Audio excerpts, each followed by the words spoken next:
할렐루야. 오늘 하루를 주님께 드립니다. 사도신경으로 나의 신앙을 고백함으로 금일 첫 예배 시작합니다. 나는 전능하신 아버지 하나님, 천지의 창조주를 믿습니다. 나는 그의 유일하신 아들, 우리 주 예수 그리스도를 믿습니다.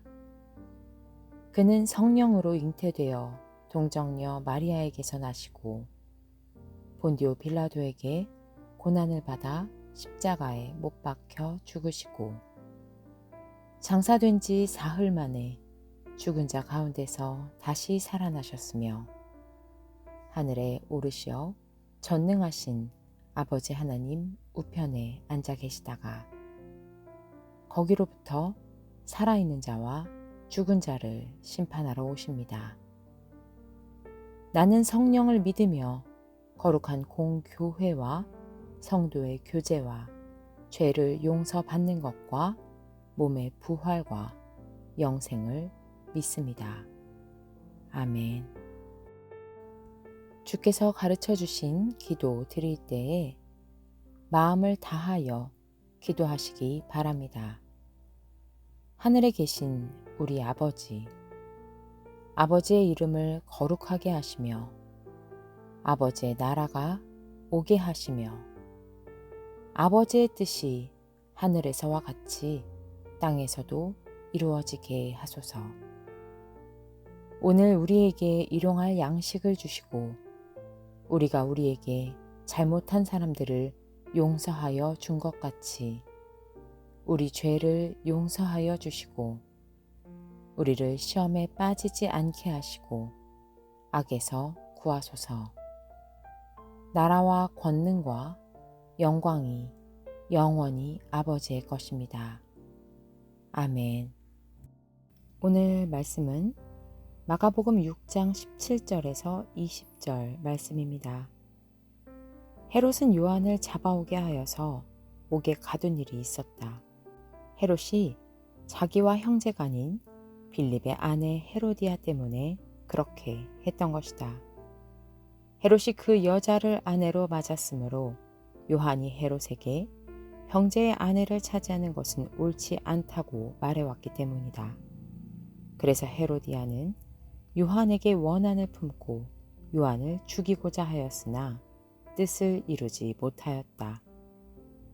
그것은 헤롯이 요한을 의롭고 성스러운 사람으로 알고 그를 두려워하며 보호해 주었고 또 그의 말을 들으면 몹시 괴로워하면서도 오히려 달게 들었기 때문이다. 우리는 지난 시간 헤롯이 자기와 형제간인 빌립의 아내 헤로디아와 결혼한 이야기를 살펴보았습니다. 이 일로 요한은 헤롯을 찾아가 형제의 아내를 차지하는 것은 옳지 않다고 말해왔습니다. 사실 왕을 찾아가 당신의 행동이 옳지 않다고 말하는 것은 쉽지 않은 일입니다. 더군다나 요한은 한번 큰맘 먹고 찾아가 말하고 나는 내 할 도리를 다했다 하며 신발을 털고 돌아서지 않았습니다. 요한은 반복해서 헤롯을 찾았고 그의 잘못을 지적해왔습니다. 이 모습을 곁에서 보던 헤로디아는 요한에게 원한을 품었습니다. 그리고 그를 죽이려 하였습니다. 정치적 야망이 커서 삼촌이랑 결혼했다가 헤어지고 또 다른 삼촌인 헤롯이 더 뛰어나 보여서 그와 결혼할 정도의 사람인데 자신의 길을 잘못했다 지적하는 요한을 가만 두고 볼 리가 없습니다. 그런데 뜻대로 되지 않습니다. 20절입니다. 그것은 헤롯이 요한을 의롭고 성스러운 사람으로 알고 그를 두려워하며 보호해 주었고 또 그의 말을 들으면 몹시 괴로워하면서도 오히려 달게 들었기 때문이다. 왕이지만 의로운 사람의 이야기에 귀를 기울였습니다. 그의 말을 허투루 듣지 않았습니다. 그를 두려워했습니다.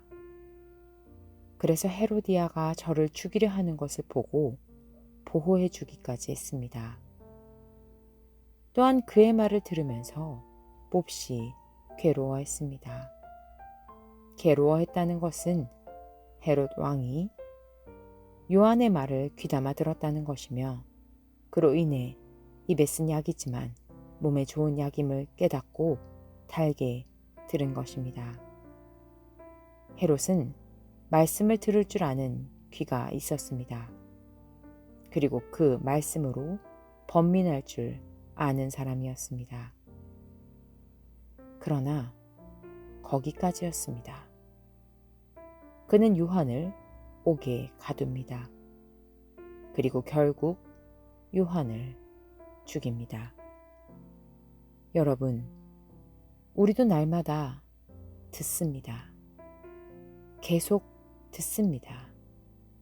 들리는 소리는 늘 두 가지로 나눌 수 있습니다. 요한의 소리와 헤로디아의 소리가 들립니다. 생명의 소리와 죽임의 소리가 들립니다. 여러분은 어떤 소리에 귀 기울이십니까? 혹 생명의 소리와 죽임의 소리로 분류하지 않고 권위 있는 자, 영향력 있는 자, 유익을 주는 자, 당장 눈에 보이는 자의 소리와 그렇지 않은 자의 소리로 구분하여 눈앞에 있는 유익의 소리를 듣고 생명의 소리, 주님의 소리는 못 들은 척, 안 들린 척하고 살고 있지는 않으신가요? 다 함께 기도드립니다. 하나님 아버지, 소리의 홍수 속에 사는 저희들의 귀에 너무나 많은 소리가 들립니다. 저희는 과연 무슨 소리에 귀를 기울이고 있는 것인가요? 주님의 말씀을 생명의 소리로 알고 그 말씀에 귀를 기울이고 있는 것은 맞나요? 설사 귀를 기울였다고 하지만 돌짝밭에 뿌려지는 씨앗처럼 흙이 깊지 않으므로 싹은 곧 나왔지만 해가 뜨자 타버리고 뿌리가 없어서 말라버리는 것은 아닌가요? 말씀을 들으면 곧 기쁘게 받아들이기는 하지만 우리 속에 뿌리가 없어서 오래가지 못하고 그 말씀 때문에 환난이나 박해가 일어나면 곧 걸려 넘어지고 있는 것은 아닌가 돌아봅니다. 주님, 옥토에 심겨진 씨앗 같은 자가 되길 소망합니다. 말씀을 듣고 곧 기쁘게 받는 것에 이어 깊게 뿌리 내리고 든든히 서가게 하여 주시옵소서. 비바람과 풍파를 맞더라도 그 자리에서 버티고 견딜 줄 아는 나무로 자라나겠습니다. 예수 그리스도의 이름으로 기도드립니다. 아멘.